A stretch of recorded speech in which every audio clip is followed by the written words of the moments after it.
gente, arrancamos, comienza la clase y... ¿Tienes ahí? Tienes ahí acá.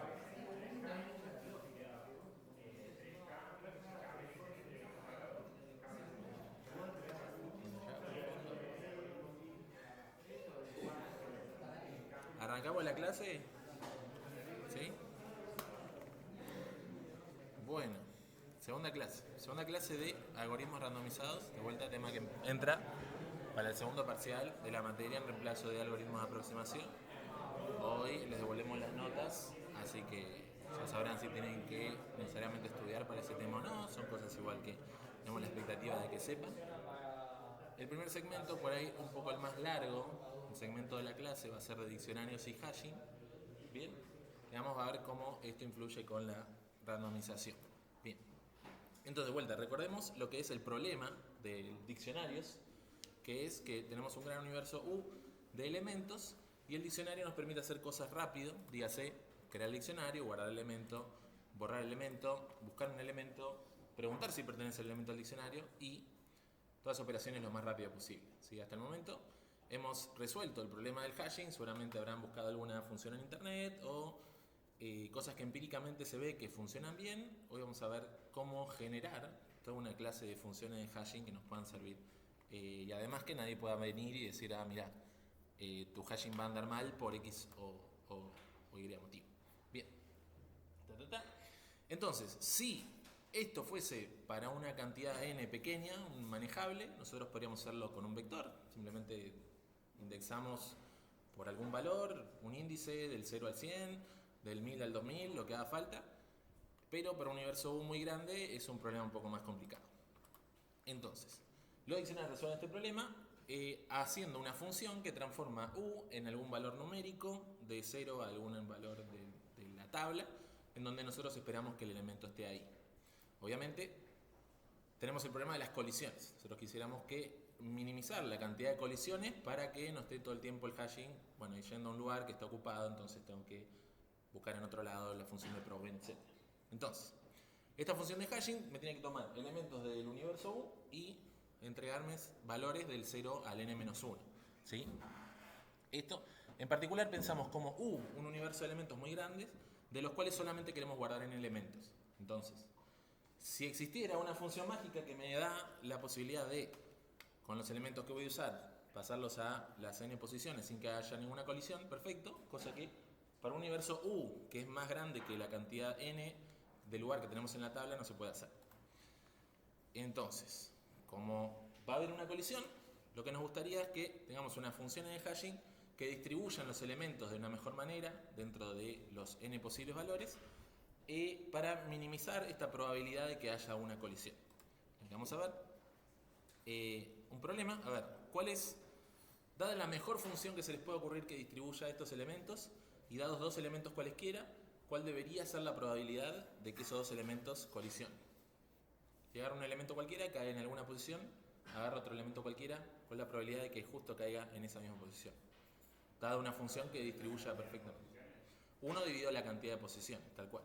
Que caiga justo en la misma posición de una de esa posición de las n posibles posiciones que habían en toda la tabla. ¿Sí? Entonces eso es lo que nos gustaría ahora a tener en cuenta, ¿sí? Con tan solo un universo de n cuadrado elementos, va a existir un subconjunto de n elementos que todos esos elementos colisionen entre sí. ¿Está bien?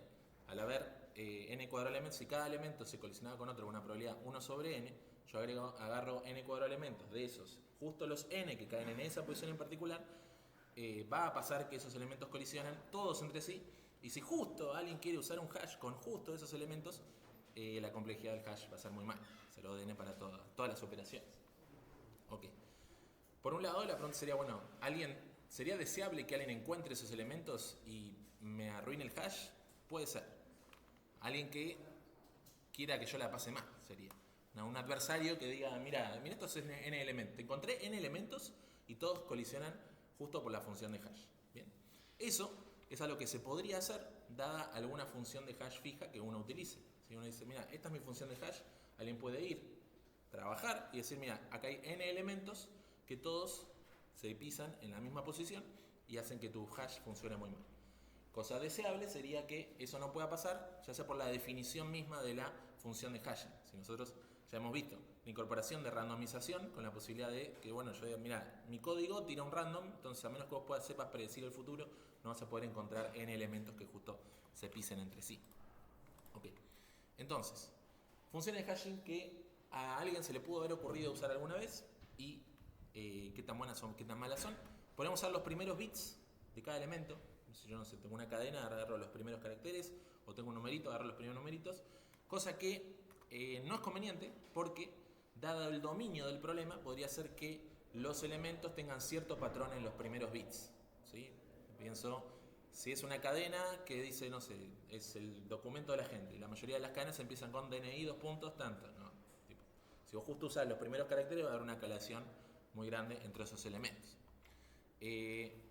Tomar siempre el módulo de n, o sea, no importa qué es lo que me da el elemento, agarro un numerito, tipo conversión a bytes, y módulo de n, va a pasar lo mismo, es como tomar los últimos bits del elemento, y lo mismo, dentro del dominio del problema, esos elementos podrían llegar a compartir esos últimos bits, es especialmente malo para potencias de 2. Y en general cualquier selección fija de los bits va a tener ese mismo problema, que para algún contexto estás en esas posiciones encapsulando cierto patrón del problema que puede hacer que se repitan esos bits, entonces no va a estar bueno que hayan tantas colisiones. Y por otro lado, tomar siempre el módulo P para algún número primo, ¿sí? No necesariamente funciona para todas las aplicaciones y definitivamente no funciona bien para primos cercanos a 2, porque es muy parecido a hacer el shift left, shift right y de vuelta quedarnos con ciertos bits. Y si bien hay muchas funciones que se han probado funcionar a nivel empírico, nos gustaría tener algún framework que nos permita decir, bueno, che, quisiera crearme mi propia función de hash. ¿Cómo se hace? Lo vamos a ver ahora. No necesariamente a nivel empírico, sino a su vez a nivel teórico. Podemos demostrar que son buenas funciones de hashing las que vamos a estar haciendo. Entonces, de vuelta. Por ejemplo, vamos a meter random, vamos a meter azar. Decimos, bueno, tenemos un elemento U, vamos a calcular el hash de ese elemento U y vamos a tomar un valor al azar del 0 al n-1. ¿Cuál es la probabilidad de que dos elementos colisionen en ese caso? Gracias a que metimos randomización.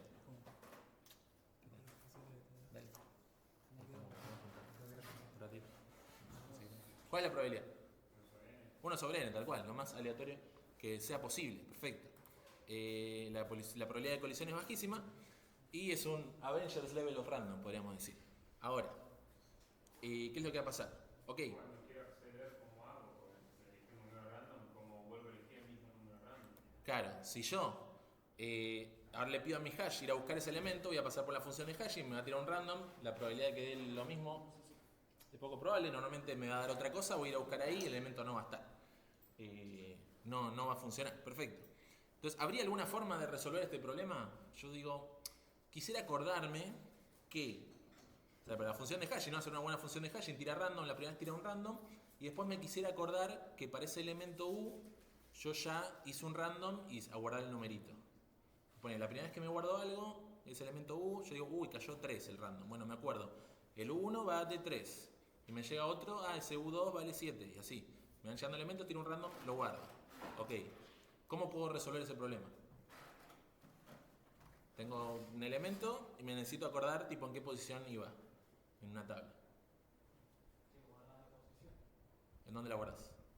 Entonces necesito guardar para todos los elementos.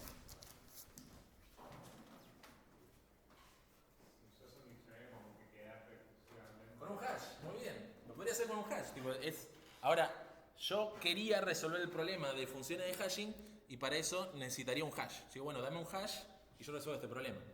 Sería una pésima solución, es un problema que se come a sí mismo, no tiene sentido resolver yo tengo un problema originalmente, no puede ser recurro a la solución de ese problema para poder hacer el problema, porque nadie va a resolver nada. Bien, entonces vamos a tener que pensar un poquito al distinto, digamos, no puede ser tipo, tiro un random y listo. Sí. ¿Puede ser un array? Guardar las funciones de inicio. Bien, lo que pasa es que vos, el elemento, digamos, el elemento originalmente no es que tenga un valor, o sea, el elemento puede ser cualquier cosa dentro del universo. Entonces, lo que vos querés guardar es la solución al problema de diccionarios. O sea, sea como sea lo guardes, si bien es un problema que ya hemos resuelto, en el algoritmo 2 fueron y implementaron un diccionario. Entonces, seguramente lo hayan hecho en una tabla, pero para saber en qué posición de la tabla están, esta es una función de hashing. Y buscar sería no de en ese caso también. Si lo metes en un array, en cualquier lado del array, buscar sería ODN, tal cual. Y ahí perderíamos la complejidad. Bien, entonces, hay que pensar en otra cosa y es algo que se llama clases de funciones de hashing. ¿Sí? Una clase de funciones es como un montón de funciones que se agrupan dentro de la misma clase porque tienen la misma forma de ser generadas. Entonces vamos a ver cómo es que se generan funciones de hashing. Sí. No, Ajá. recuerdo, así me puedo hacer acordar. Ajá. Que depende para qué uso del hash tengas, te puede servir randomizado o te puede servir uno que sea totalmente disperso. ¿Puede Ok. ser eso?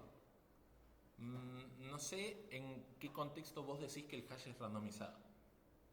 O sea, por un lado, o sea, si la respuesta de la función de hashing es un random, ahí se te van perdiendo los elementos, el tema.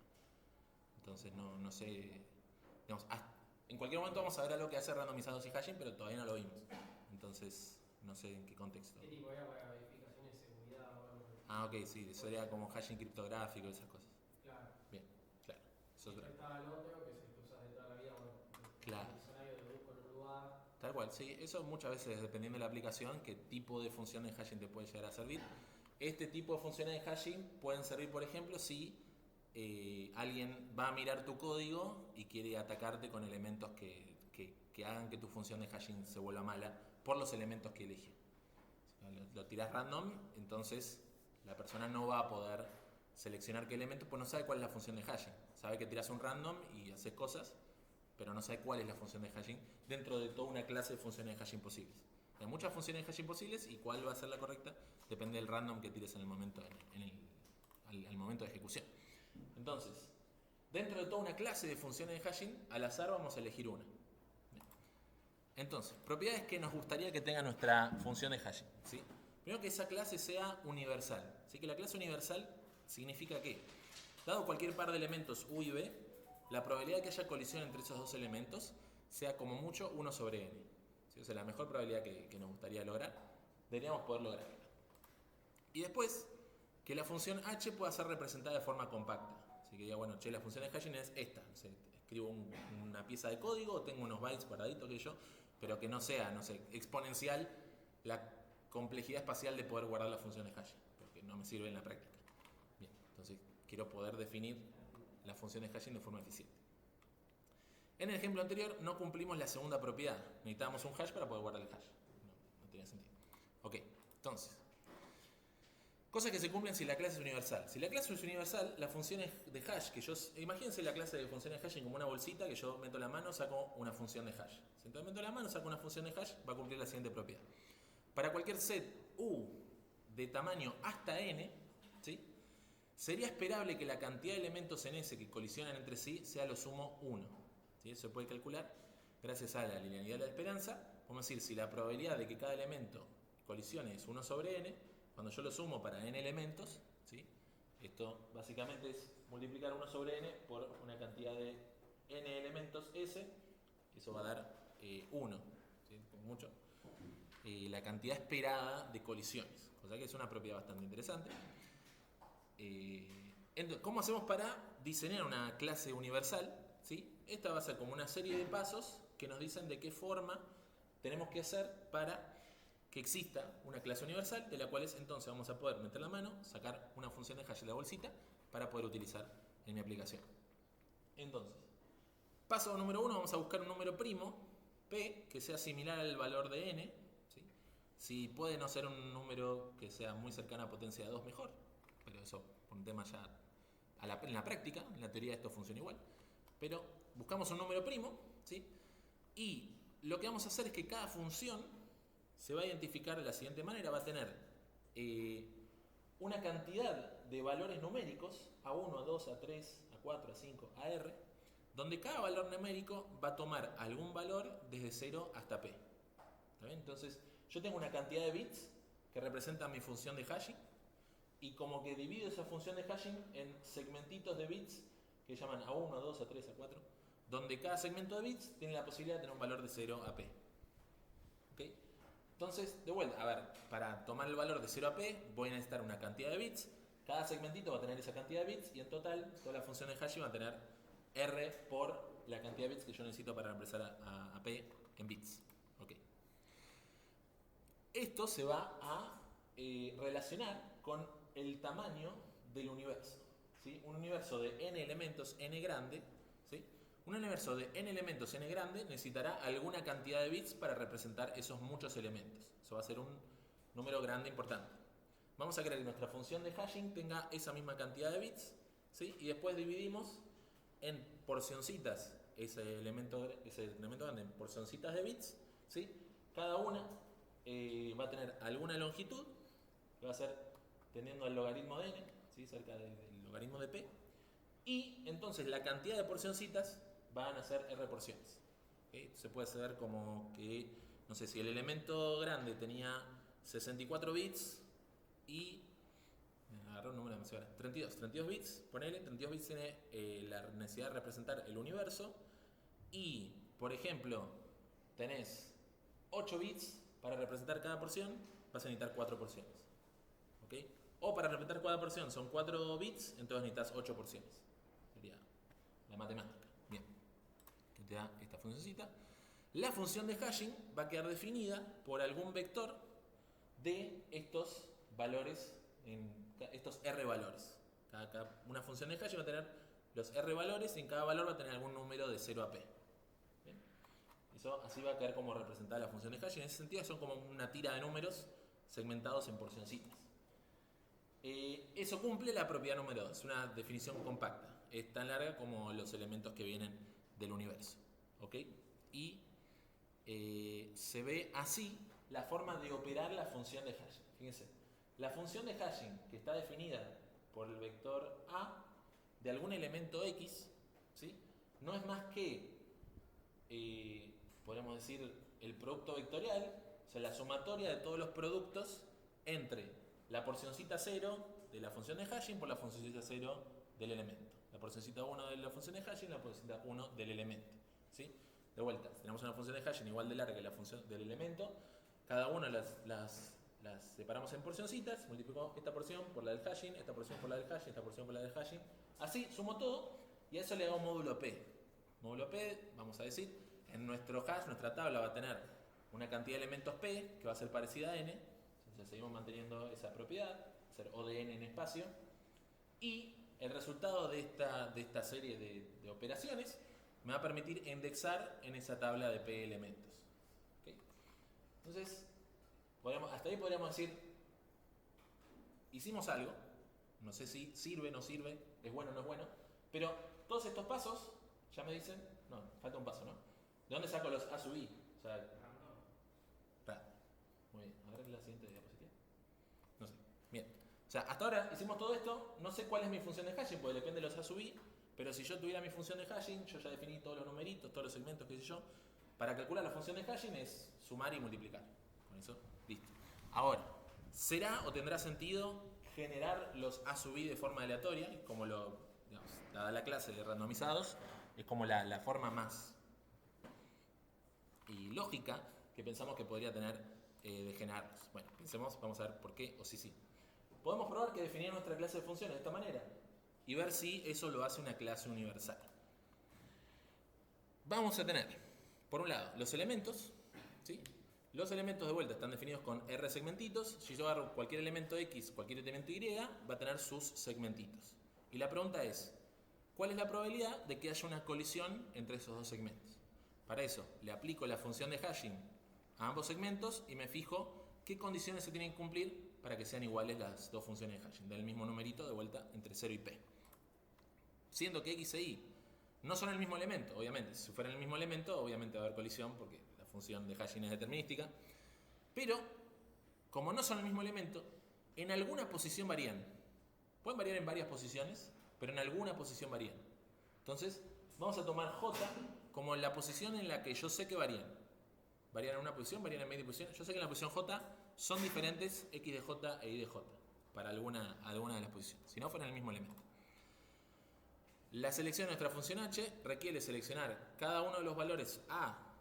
Nos vamos a centrar en la coordenada a sub j. Entonces de vuelta, tenemos x, tenemos y, en alguna coordenada varían, en esa coordenada nuestra función de hashing tiene algún valor. Es una a sub j desde 0 a p. Vamos a ver qué onda ese valor.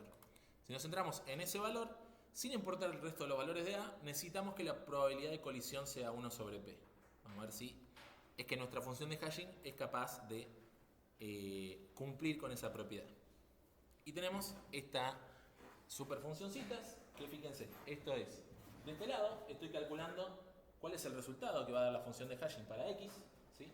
Que es de vuelta sumar el producto de todas las variables en X, y allá sumar todos los de Y, y si yo quiero que estos dos elementos sean iguales, o ver con qué probabilidad tienen que ser iguales, voy a tirar una igualdad.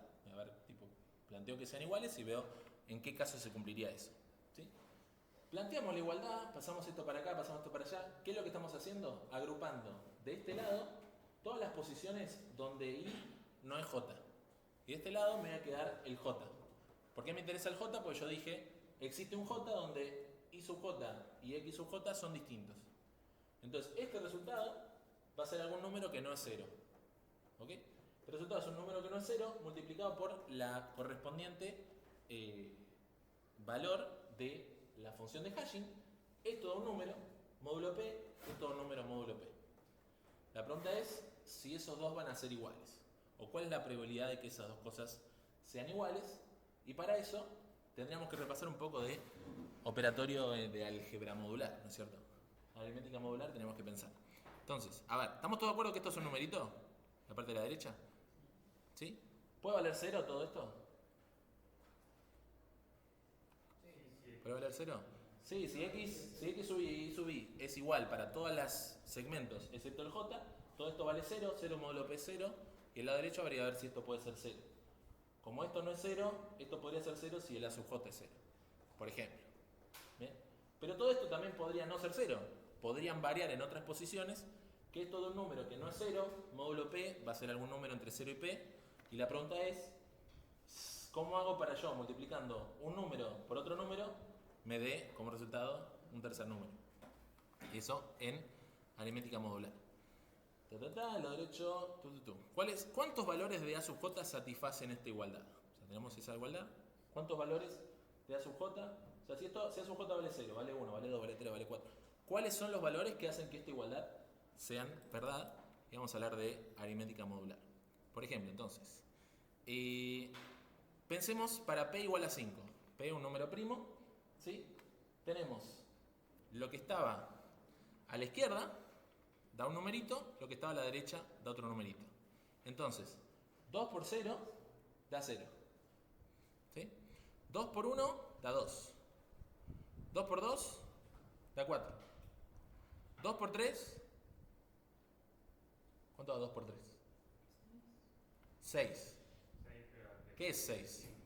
No conozco el número 6. No, en aritmética modular, el número 6 no es que no existe, sino que tengo que hacer 6 módulo 5. 6 módulo 5, ¿lo cuánto da? 1, bien. Y 2 por 4 da 12. 12 módulo 5. No, 2 por 4 da 8. Mira, ya tiré cualquiera. 2 por 4 da 8. 8 módulo 5 da 3. ¿Sí? Entonces fíjense que interesante. No sé si es casualidad, pero yo puse acá un solo numerito, por decir algo. Ponete que esto dio 2 arbitrariamente. ¿Sí? Yo varío los A sub J, 0, 1, 2, 3, 4. Me dieron todos resultados distintos. 0, 2, 4, 1, 3. ¿Sí? La pregunta es si será casualidad. O sea, yo hago como la división, como veo, ¿qué numerito necesito yo para que dé este otro? Lo podemos hacer. Y un poco más divertido. A ver, creo que... Sí. A ver, 2. ¿Qué numerito multiplicado por 2 da 3? Ninguno. 3 medios. Módulo 5. A ver, 2 por 4, 8.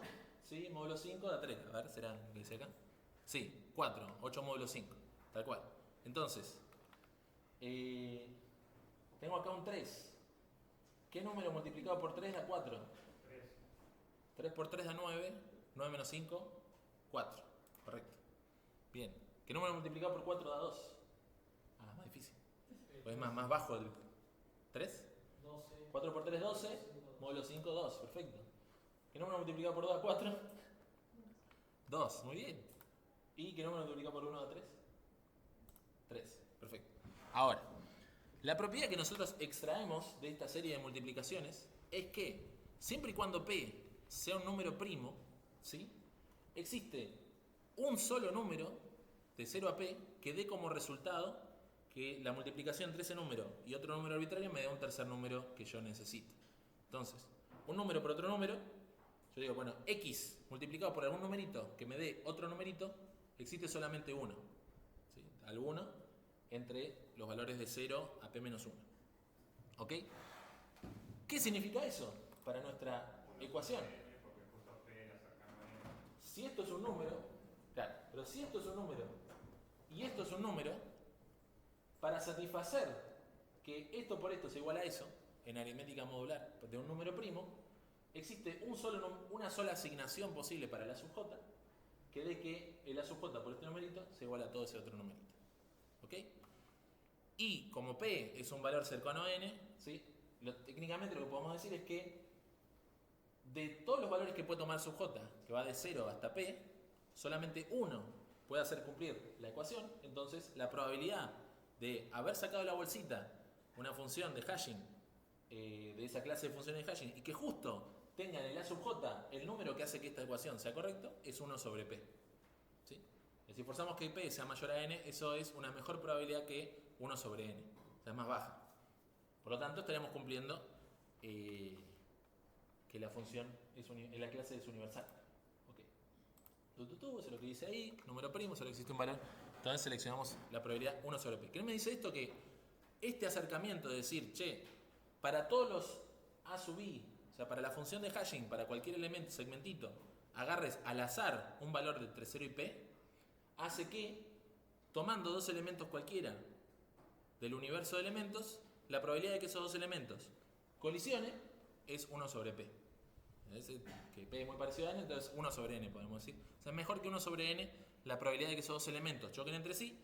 Por lo tanto, estamos cumpliendo la propiedad que deseamos cumplir. Queremos que sea compacta, queremos que la probabilidad sea menor a 1 sobre N, lo es. Ok. Entonces, de alguna manera, eso es el procedimiento para tener disponible una clase de funciones de hashing, ¿sí? Cosa de que si yo necesito una función de hashing, yo hice todo el procedimiento que estaba descrito en la diapositiva anterior.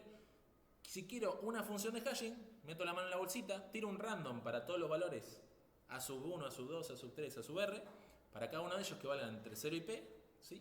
Y esa ya es una función de hashing que es universal. Tiene la probabilidad de que dos elementos colisionen entre sí, 1 sobre n. ¿Ok? Tiene además la propiedad... ¿Cómo? Sería un quinto. Un quinto, o sea, en el caso de P igual a 5 era un quinto, tal cual. Que capaz no, es un caso medio de juguete porque no creo que haya una tabla de hash con 5 elementos, me parece que complicado. Pero sí, vamos a hacer. Uno solo. Y tiene además la propiedad deseable que nadie, o sea, yo pongo esto en código, nadie puede venir, mirar el código y decir, te paso tales elementos y hago que colisionen todos entre todos. Cada vez que yo lo ejecuto, tira cualquier random, mete la mano en la bolsita, hace cualquier función de hash, entonces nadie puede venir y decir, estos elementos te rompen. ¿Sí? Es ahí, tuki. Aplicación de estas clases de funciones de hashing, por ejemplo, podemos hacer perfect hashing, que es, si yo conozco cuáles son los elementos que tengo, me gustaría que esos elementos justo caigan, definitivamente no colisionen entre sí. ¿Sí? Entonces, ¿cómo lo podemos hacer? Por ejemplo, en FKS hashing, sabemos cuántos elementos, cuáles elementos. Vamos a hacer una tabla de número primo, de vuelta. Vamos a lograr esa probabilidad de colisión, 1 sobre n. Y para los elementos que justo colisionaron entre sí, vamos a, en vez de poner el elemento ahí, vamos a crear una subtabla, ¿sí? De tamaño, esa cantidad de elementos que hayan colisionado, n sub i, al cuadrado. ¿Sí? Entonces, para esos poquitos elementos, hacemos una tabla un poquito más grande, respecto a esa cantidad de elementos, cosa de que la probabilidad de que vuelvan a colisionar sea bastante más baja. ¿Okay? Entonces hacemos una nueva tabla, ¿sí?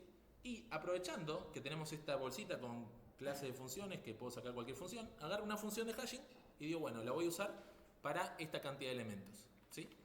Lo más probable es que esos elementos no colisionen entre sí con esa función de hashing. Si es el caso, listo, ya en 2 pasos, tipo, primero entra a la tabla, en cualquier caso entra a la sala secundaria, ya encontré el elemento. Si resulta de contarse que esos poquitos elementos justo vuelven a colisionar en la nueva subtabla de hash, desecho la función de hashing nueva, vuelvo a meter la mano, saco una nueva función de hashing y así hasta encontrar una función de hashing que haga que esos pocos elementos no colisionen entre sí. ¿Sí? De vuelta, eso tendría una probabilidad de 0 de nunca terminar, pues yo meto en la bolsa, saco una mala función, meto en la bolsa, saco una función. ¿Podría pasar? No debería pasar, en la práctica no sucede, ¿sí? Es esperable que la cantidad de veces que yo tengo que meter la mano en la bolsa y sacar una función sea bastante baja, entonces esto anda rápido.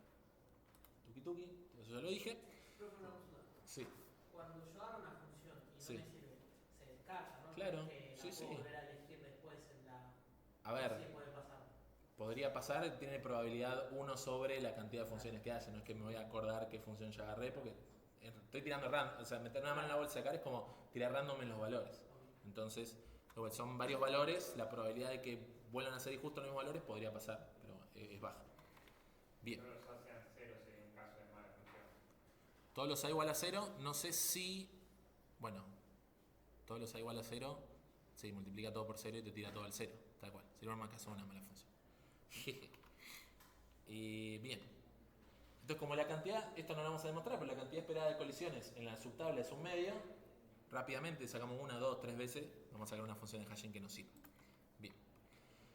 Y no es que estemos usando mucho espacio, porque como la subtabla, si bien es cuadrática en la cantidad de elementos, son poquitos elementos, los que hayan colisionado, el espacio tiende a ser ODN, ¿sí? El doble del que habríamos usado. Bien. Las Vegas. La ciudad de la que no se habla. Bien. Vamos a definir, dentro del marco teórico de algoritmos randomizados, existen como dos posibles subcategorías. Algunos algoritmos se llaman algoritmos Las Vegas, ¿sí? La metodología de Las Vegas es una forma de crear algoritmos randomizados y es lo que vimos, esto hace referencia a la primera diapositiva que vimos de algoritmos randomizados, no la que tiene memes, sino que la que tenía esa dicotomía de, bueno, cuánto tardan, cuánto funcionan, cuándo no funcionan. Los algoritmos Las Vegas, como el que acabamos de ver, siempre dan la respuesta correcta, ¿sí? Eso no hay incertidumbre respecto a eso. Lo que sí, que el tiempo en encontrar la solución puede variar aleatoriamente, ¿sí? Entonces, como quicksort, ¿sí? Esperamos que sea bastante rápido, ¿sí? Generalmente lo es, pero siempre te va a dar un arreglo ordenado. No es verdad que no te vaya a dar un arreglo ordenado. Bien. Ejemplo de manera de tarea, lo acabamos de ver, quicksort. Bogosort, ¿conocen Bogosort? Tipo mezcla y se fija, ¿está ordenado? Sí, listo, terminé. Si no, vuelve a mezclar, etc. Es un algoritmo que siempre da la respuesta correcta. Lo que te va a pasar es que o no termine, ¿sí? Sigue intentando, pero no es que, terminé, pero la respuesta era incorrecta con cierta probabilidad. Siempre que termina te da la respuesta correcta. El tema es que aleatoriamente puede variar el tiempo de ejecución del algoritmo. Bien. Tuki tuki, bueno, lo hemos visto. Y lo acabamos de ver. Perfecto. Monte Carlo es otra metodología, ¿sí? Lo que hace Monte Carlo es que la respuesta puede ser incorrecta con cierta probabilidad. ¿Sí? De vuelta. Hay alguna probabilidad de que la respuesta sea incorrecta, ¿sí? Pero el tiempo en el que corre Monte Carlo está acotado polinomialmente. Vos sabés que va a correr por alguna cantidad de tiempo, no deja de... Tenés la certeza de cuánto tarda, pero la incerteza de si te dio una respuesta incorrecta. Bien. Como parte de un esquema Monte Carlo, podríamos correr el algoritmo varias veces, cosa de quedarnos siempre con el mejor resultado y incrementar las chances de que la solución sea la correcta, ¿sí? Incrementar la confianza en la solución, que sea más probable que sea la solución. A ver, ejemplo, dice acá, no sé por qué no aparece. Queremos buscar el máximo de un arreglo en tiempo O de log n, ¿sí? Metodología Monte Carlo. Queremos encontrar el máximo de un arreglo en O de log n. ¿Qué harían? O sea, no pueden ver todos los elementos, pueden ver alguna cantidad logarítmica de elementos. ¿Qué podemos hacer? Agarro el del medio, me fijo después el de la Ok. derecha y así a la derecha varias veces. Ok, está bien. Como que A veces decidiste de forma determinística cuáles van a ser los elementos que vos vas a ver. Obviamente cuando alguien vea tu algoritmo va a nunca poner los máximos ahí y la probabilidad de que sea correcto es 0. Metele random. la posición en vez de ser en medio y después irme a la derecha va a ser random. Bien, entonces agarro una posición random y me fijo, bueno, ese es el máximo, listo. Pero lo intento logaritmo de n veces. O sea, pruebo random logaritmo de n veces y me quedo entre todas las ejecuciones el máximo que me haya dado. Bien. Ahora, va a pasar que existe una probabilidad de no acertar a la primera. Yo la primera vez que lo intente, a menos que haya caído justo en el máximo, la probabilidad va a ser n-1. Si n-1 elementos, tuve la probabilidad de caer entre los n elementos de que no haya encontrado el máximo la primera vez. ¿Sí? Si este mismo ejercicio, sin recordar en qué posición había caído y todo, lo repito, el logaritmo de n veces, ¿sí? La probabilidad de nunca haber encontrado el máximo es esa misma probabilidad elevada al logaritmo de n veces. Yo hago la prueba una vez y que no lo haya logrado, le hago la prueba otra vez y otra vez y otra vez para que se dé la sucesión de eventos, todos independientes, de que en ninguno de los casos se haya encontrado el máximo. Eso es n-1 dividido a n elevado al logaritmo de n. ¿Sí? Esa era la probabilidad de no encontrarlo. Entonces la probabilidad de sí haberlo encontrado es 1 menos eso, ¿sí? Que por ejemplo, si n es igual a 2 elevado a la 5, eso da 0.27. Bastante baja la probabilidad de tipo encontrar el máximo. Era algo bastante trivial. Obviamente, mientras más grande sea el arreglo, peor va a ser esta implementación. Porque van a ver en proporción mayor cantidad de elementos que no estoy revisando. Ok. La idea de esto no era dar un buen algoritmo, sino un algoritmo que se entienda fácil de pedir. Porque, por ejemplo, ahora vamos a ver el segundo algoritmo, ejemplo, que es el algoritmo de Carrier, del cual no vamos a entender nada, pero también es Monte Carlo, así que ahí está el ejemplito. ¿Sí? Lo que hace es resolver el problema de corte mínimo para cualquier grafo. Dirigido o no dirigido, red de flujo o no red de flujo. Cualquier grafo que vos le das, te encuentra el corte mínimo. ¿Sí? Es un problema difícil, pero no siempre da el óptimo. ¿Sí? Entonces, ¿qué es lo que va a hacer? Tuki. Bueno, busca el corte mínimo en general, eso ya lo hablamos. El algoritmo hace como unas contracciones, como que agarra ciertas aristas, ciertos vértices, lo va uniendo, lo va haciendo, va tratando como de achicar el grafo, hasta que, digamos, se encuentra como un corte a través de esas aristas que ha contraído.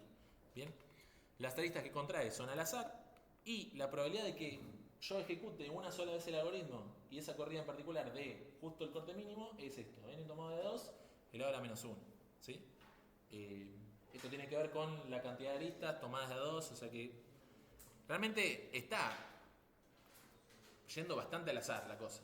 Ahora, si yo lo repito varias veces, la confianza de, a través de las diferentes corridas, yo siempre quedándome con el mejor resultado que haya encontrado, sea el óptimo, incrementa la confianza, probabilidad de que en algún momento yo haya visto la cantidad o sea, el resultado correcto. ¿Sí? Lo que hace el esquema del algoritmo de Carrier es repetir esto, n tomado de 2 por logaritmo de n, logaritmo natural de n, o sea, es la cantidad de tests de veces que lo hace. ¿Sí? Eso hace que el algoritmo sea más lento, porque se repite el mismo algoritmo muchas veces. ¿Sí?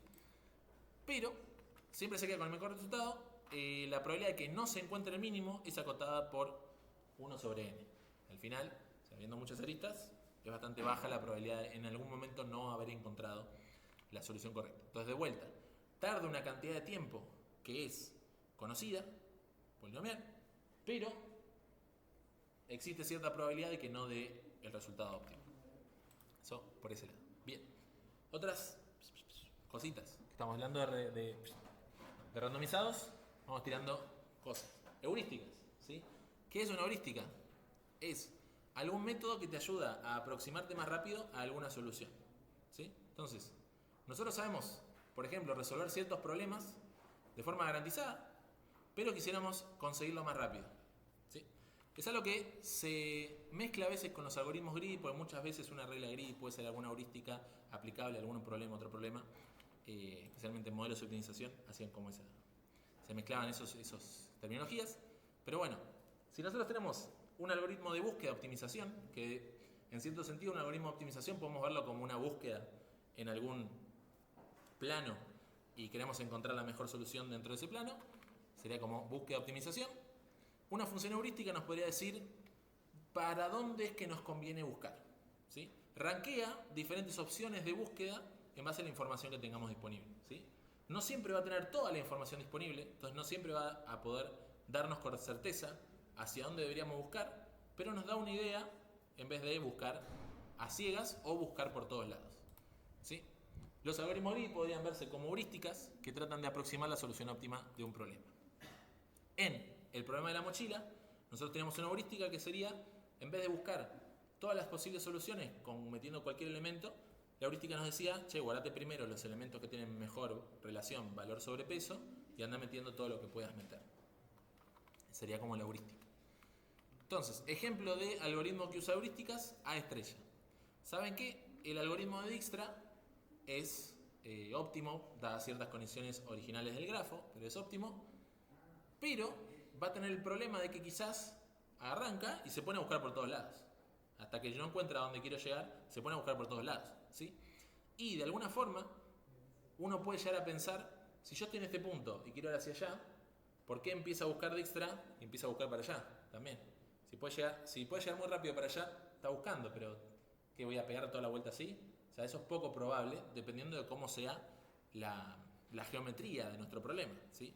Pero no piensa, Google Maps, yo abro Google Maps y me empieza a buscar a cómo llegar, y sí, bueno, buscará un poco para allá, pero hay un momento donde ya buscó tanto hacia allá que no creo que sea óptimo tipo irme hasta el borde de la ciudad y pegar la vuelta así, no sé.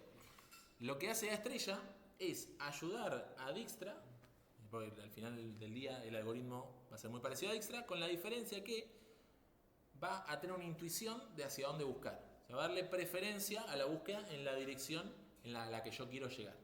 ¿Cómo lo va a hacer? Es una extensión del algoritmo Dijkstra, que Dijkstra encuentra todos los caminos mínimos. A estrella lo que va a hacer es buscar el camino mínimo hasta un solo destino, pero va a encontrar el camino y lo va a encontrar más rápido. ¿Sí? Eso lo podemos ver, acá hay un dibujito. Intentes encontrar ese camino lo más rápido posible con el uso de heurísticas. Dame un dibujito porque si no, tuki. Ahí. Bien. ¿Ven? Si ustedes se fijan, está buena la velocidad. Esto es lo que haría un algoritmo sin heurística. Parte y se va como buscando radialmente para todos lados, ¿sí? Y no podría decir, una vez que estás acá, ¿qué sentido tiene buscar acá por la pata? Pues no vas a llegar yendo hacia allá. ¿No es cierto? Entonces, lo que dice el algoritmo estrella es tipo, che, tratá de aprovechar una heurística. La heurística te va a decir más o menos hacia dónde vos querés llegar. Te dice más o menos hacia dónde vos querés llegar. Y acá mostramos qué tanto se le da importancia a la heurística.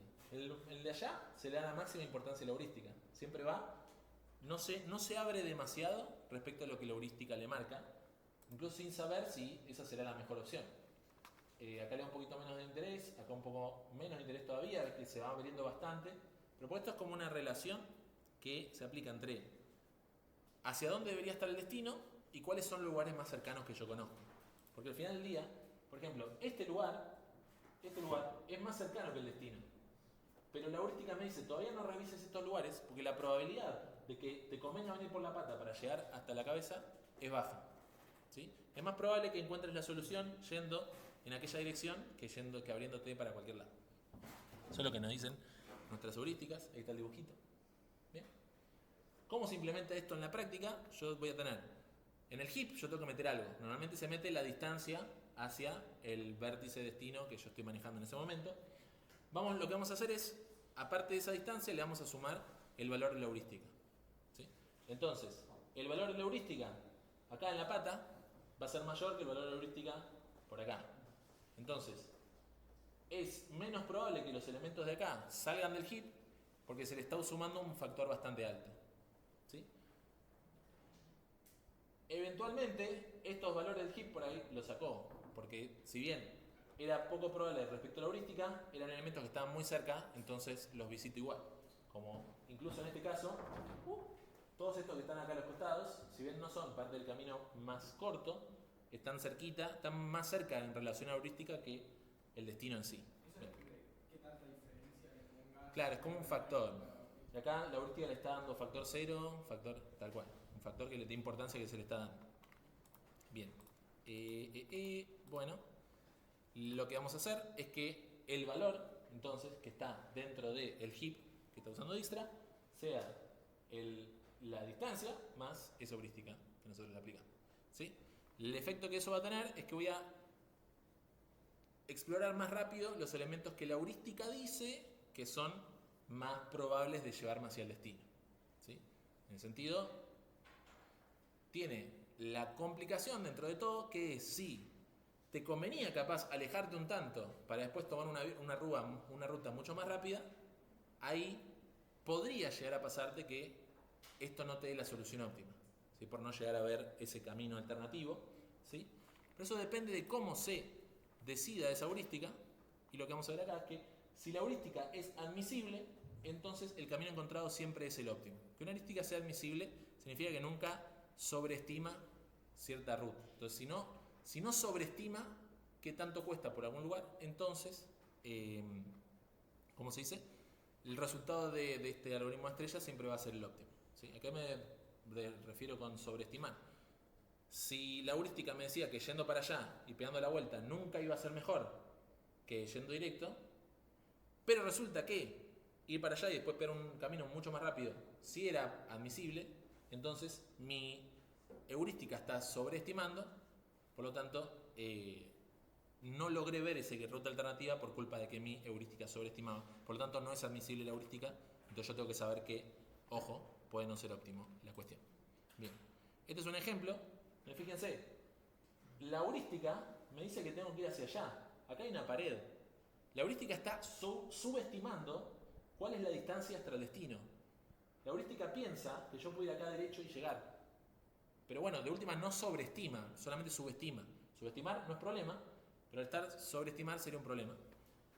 Como está subestimando, ¿qué pasa? Rápidamente encuentra lo que piensa que deberían ser los caminos más probables para llegar, pero claro, hay una pared, entonces no llega, entonces sí, va a tener que abrirse a elementos que creía menos probables según la heurística, hasta eventualmente sí encontrar la solución óptima, que es ir alrededor del obstáculo.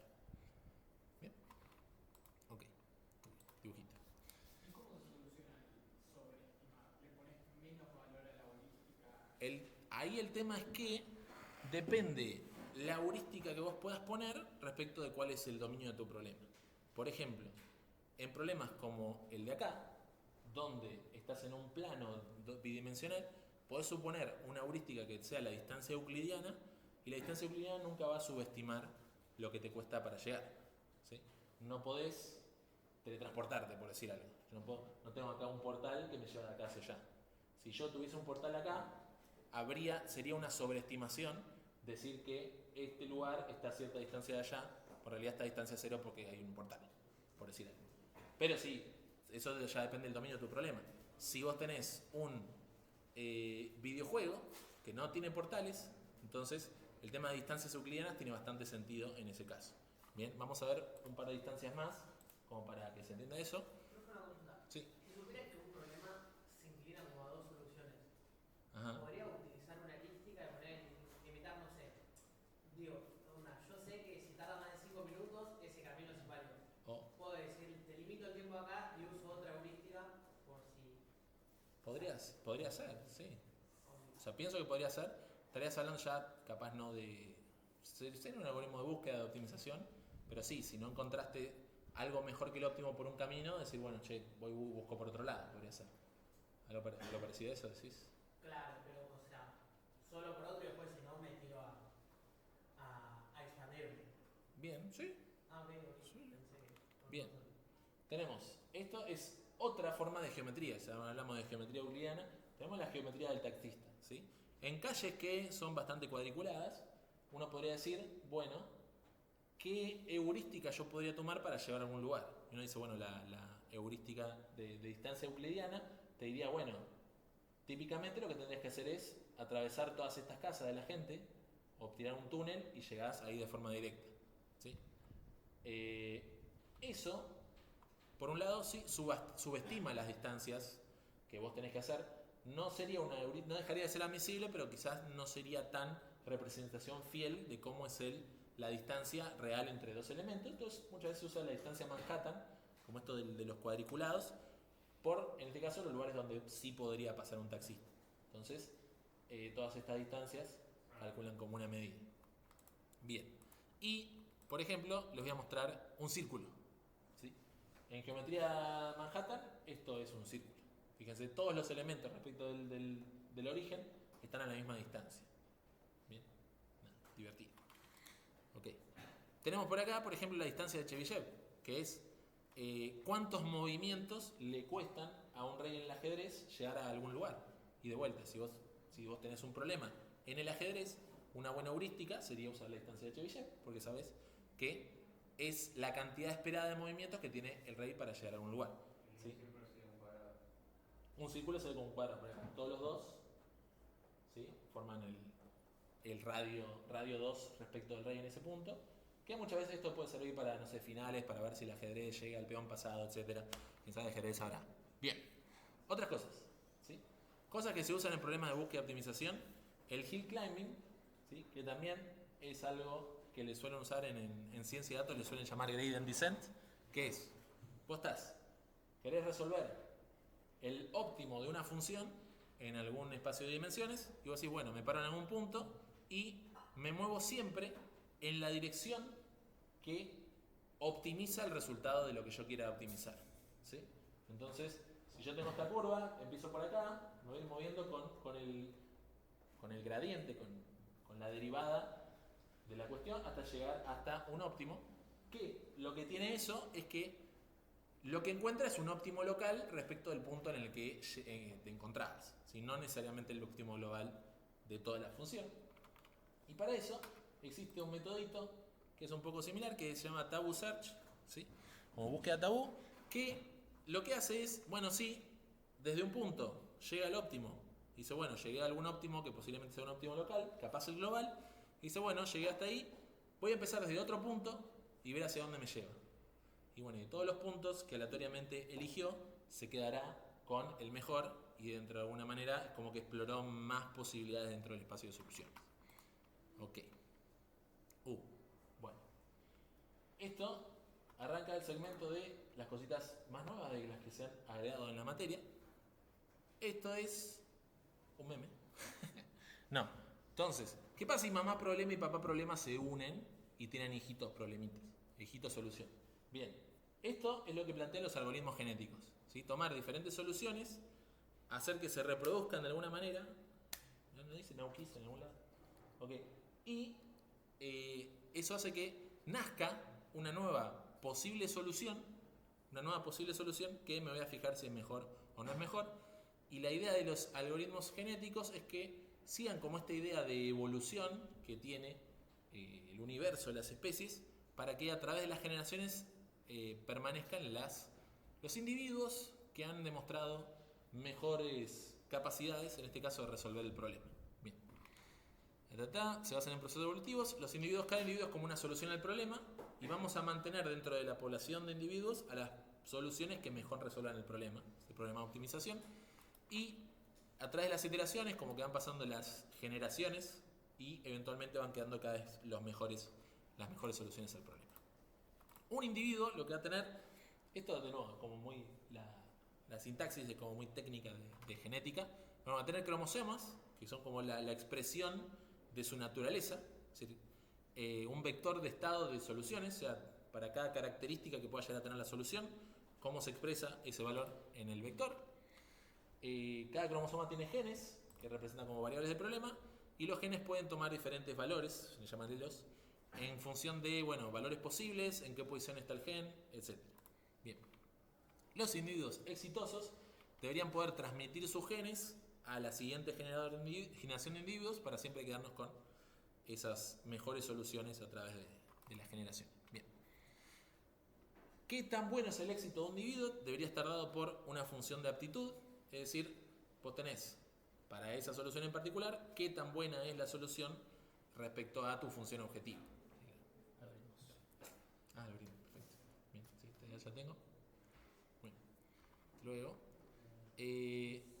obviamente esa función objetivo, dependiendo del problema de optimización, va a tener sus propias características del problema en particular. Bien, listo. Para acá, por favor. ¿Se puede como agregar mutaciones que cada vez que cambian un poco? Tal cual. Bueno, no sé si cada vez que tengan dependencia, pero sí con cierta probabilidad. Eso lo vamos a ver en la siguiente diapositiva. Muy bien. Entonces, ¿qué operadores genéticos yo voy a tener? O sea, ¿de qué forma yo paso de una generación a otra la información que tengo en la generación anterior? Yo puedo seleccionar algunos elementos y que se mantengan para la siguiente generación. Puedo recombinar dos elementos, o sea, como la reproducción sexual de la vida, y los puedo mutar, ¿sí? Con cierta probabilidad que algo cambie. Está bueno que algo que quizás aleatoriamente se exprese diferente hace que se genere una mejor solución, ¿sí? Hemos visto que en la biología ciertas mutaciones han llevado a que haya tenido mejor calidad de vida a una especie. Bien. Entonces, selección. Cierto porcentaje de los elementos del más apto puede mantenerse a la siguiente generación para, por decir algo, no olvidarnos de las mejores soluciones que hemos tenido, más allá de cómo se recombinen entre sí. Uy. Después tenemos recombinación. Necesitamos generar una nueva generación en base a la selección de elementos que hemos hecho y podemos decir, bueno, de alguna forma que dos o más elementos se crucen entre sí con sus características que tienen para llevarnos a, bueno, cómo se ve un nuevo elemento. ¿Okay? La opción 1 y más sencilla es la reproducción asexual, agarrar el individuo, pasarlo directamente a la siguiente, y si no, la reproducción sexual, que bueno, esto no voy a decir que lo escribió Martín, pero dice que agarramos dos individuos, los llevamos al boliche más turbio que conozcan y esperamos que suceda lo inevitable. ¿Sí? Quitamos toda forma de protección contra la reproducción y los cromosomas se combinan, por ejemplo, eligiendo genes al azar de uno y otro. Y esto, obviamente, técnicamente, ya para los algoritmos genéticos se podría hacer entre 3 o más personas, individuos. El emparejamiento puede ser al azar, puede preferirse a que tenga más aptitud, eso va variando. O sea, si tenés al azar vas combinando cosas, puede darle más probabilidad al quien demostró tener más aptitud, etc. Bueno, ello. Y la mutación, de vuelta, con algún valor umbral de probabilidad, podía, bueno, llega al azar, pumba, se cambió algo, cambió algún gen, etc. Bien, esto nos lleva a una pequeña demostración que voy a mostrar directamente en, ¿cómo es? En GitHub. Ustedes pueden, ¿cómo se dice?, bajarse ese código y experimentar y qué sé yo. Esto dice, bueno, alguna cantidad de individuos, iteraciones, etcétera. Va a haber dos problemas que estamos solucionando acá. ¿Qué es? Uno es ordenar. ¿Sí? Literalmente quiere encontrar el ordenamiento de un arreglo, ¿sí? Y, ¿cómo se dice? Lo va a hacer de forma aleatoria con el algoritmo genético. Es decir, va a arrancar con... ¿Dónde está esto? Tuki tuki. Esto no es. Bien, los individuos los tira tipo random, cada individuo es como algún random de ese arreglo, ¿sí? Y después tiene alguna función de aptitud, que en este caso es cuántas inversiones tienen un elemento en sí, o sea, se fija cuántas veces cambió de lugar el elemento. Vos decís, che, eso es trampa, pues básicamente ordenar, contar las inversiones. Vos decís, sí. Pero esto es un ejemplito de juguete como para que vean que se puede hacer algo aleatorio con genéticos y tener una solución tipo muy tangible, un problema muy sencillo como es el problema de ordenar. Bien, entonces, ¿cómo se dice? Los ordena y de vuelta va a hacer, en una cantidad de iteraciones va a pasar de etapa de generación, que esto si nos fijamos en aplicar generación, agarra los elementos más aptos, aquellos que tienen menos inversiones, llamémosle, ¿sí? Y de vuelta, esto elitista es quedarse con alguna cantidad de elementos y con los demás lo que hace es al azar decir, bueno, che, este elemento y este elemento tiene valores diferentes en este lugar. Entonces, me quedo con alguno de los dos al azar, en este caso no es que se queda con el más apto ni nada, me dice, bueno, che, estos dos, pumba, los cambio. Y no sé si acá, con cierta probabilidad de mutación, si dio esa casualidad, agarra dos elementos cualesquiera y tipo, los swapea, ¿sí?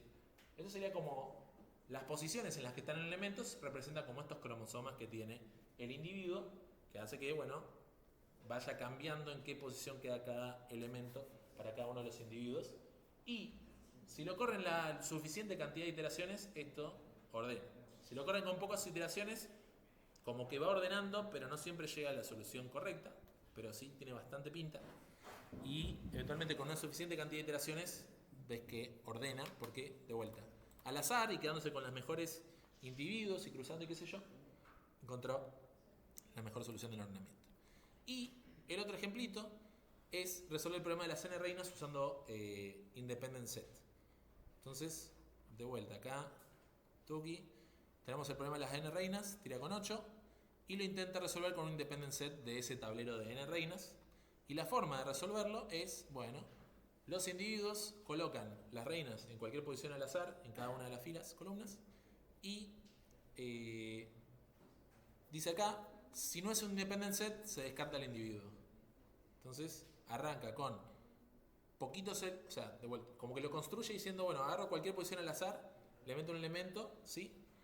Y luego, a través de una cantidad de iteraciones, aplico la generación, que es, de vuelta, quedarse con la mejor selección de individuos, ¿sí? Y se queda con algunos individuos, después genera nuevos, ¿qué hace?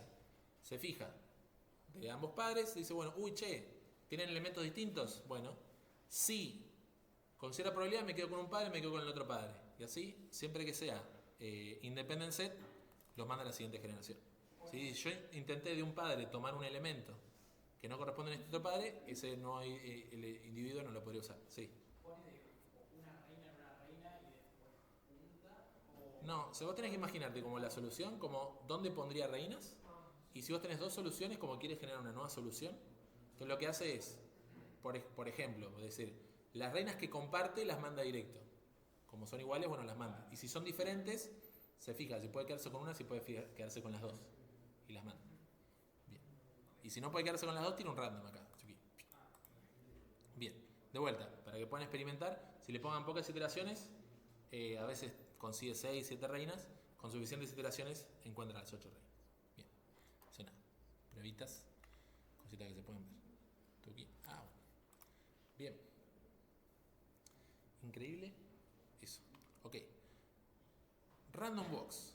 Esto, lo último que vamos a hablar hoy en la clase, es un poco un chivo a una materia siguiente, que se llama redes complejas. La da Martín. No se da mucho porque tiene medio correlativas no deseables, pero bueno. Un random walk es un proceso aleatorio para moverse a través de un grafo, ¿sí? Entonces, así como vieron BFS, DFS, muchos habrán visto random walks también, te permite decir, bueno, empiezo en algún lugar y empiezo a caminar por el grafo a ver qué pasa, ¿sí? Eso parece que no tiene demasiada utilidad, pero tiene algunas utilidades, no como espacio de búsqueda para llegar a un objetivo, como camino mínimo, qué sé yo, pero sí respecto a conocer o entender una red, cómo está modelada en ese grafo. Tema de centralidad, tema de similaridad entre vértices, podemos aprovechar los random walks. Bien. Todo esto es hashtag datazo, sepanlo. Por ejemplo, podemos crear embeddings.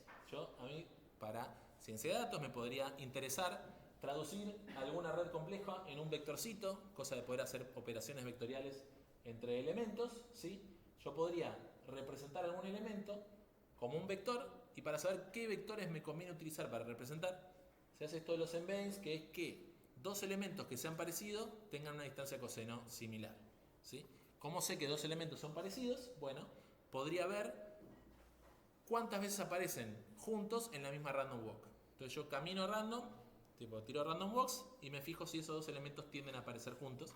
Significa que esos elementos serían parecidos. Esto está ahí. Tupi, distancia coseno, probabilidad de que U y B ocurran en la misma random walk. Generamos los embeddings para que cumplan esta propiedad. ¿Ok? Bueno, estimamos la probabilidad haciendo random walks, buscamos el producto interno con el conjunto coseno del ángulo y hacemos que esa probabilidad sea similar a la que es resultante del random walk. Bien. ¿Y por qué random walks? Son simples de programar, son muy eficientes, ¿sí? No tenemos que tener en cuenta todos los pares de nodos, ni todas las búsquedas, ni qué sé yo. Y al final del día es verdad que son bastante expresivas, o sea, nos dan buena información local, se hace random box cortas, buena información del vecindario, se hace random box un poco más largas. Al final del día funciona. Problema, quizás dos nodos alejados cumplen una función similar dentro de su cachito de red. Por decir algo, tenés como gente que cumple el mismo rol, de repente tenés como una vecindad que todos están conectados con una persona, como es muy influenciada, como mucha influencia de esa persona, y si lo tenés en otro lugar, alejado de la red, pero cumple el mismo rol, quizás no lo verías tanto con un random walk, porque por la distancia que hay entre esos dos elementos. Quizás no te da tanto esa idea. Bien. Además, los random walks nos pueden servir para cálculo de centralidad, una medida de qué tan importante e influyente es un vértice. Si aparece muchas veces ese vértice en diferentes random walks, mucha centralidad, muchos vértices pasan por ahí. Tuki tuki. Forma de medirlo de varias: centralidad de grado, centralidad de proximidad, basada en caminos, PageRank, ¿sí? Y acá PageRank se cruza con RandomBox porque tenemos la posibilidad de calcular, aproximar PageRank utilizando las mismas RandomBox, haciendo una formulita. Hasta acá, ¿sí? Que bueno, de vuelta, la formulita de PageRank me dice, bueno, che, quédate con cierta probabilidad de saltar, o los caminos a través de los links.